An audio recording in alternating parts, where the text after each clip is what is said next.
We will certainly wait for that. Thank you very much, Nick. Well, they promised to overhaul the way New York teaches its kids from cradle to college. And today, the members of the New York Education Reform Commission brought in a panel of experts to present ideas that are working in schools around the country. And Matt Markham was at the event. He joins us now live in Albany to tell us what they might have suggested. Matt? Well, good afternoon, Liz. This commission has met a couple of times since June of last year, presenting their suggestions to the state in the hope that school districts around the state will actually pick some of them up. They're going to be doing it again today, and I have with me now Dr. Richard Parsons. He will be speaking at this event. Tell us a little bit about what we might be able to expect to hear from both sides today, Mr. Parsons. Okay, well, this is our second round. We met last year, and just excuse me, that bus is making too much noise. Go ahead.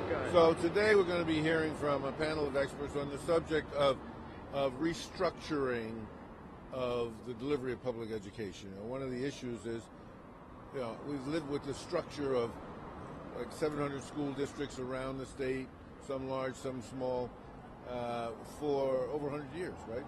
And the issue is whether we should be looking at making changes to make them more efficient, more effective, and more cost efficient. One of the things I think some people may be thinking about, because this is a day that a lot of people are going to the polls for budgets, is the idea of funding. Some schools say they don't have enough of it. Would one of the suggestions maybe to come out of this be rethinking the finance structure or new revenue flows to get to some of these districts as well? Well, I think all of that's going to be on the table. Not at today's hearing, because we're going to have another set of hearings with some other experts in the public on the funding question.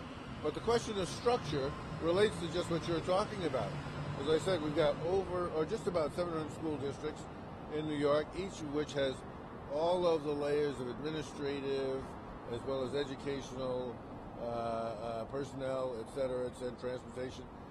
Can we do a better job of delivering educational services to New York kids without all of that superstructure and all of that cost?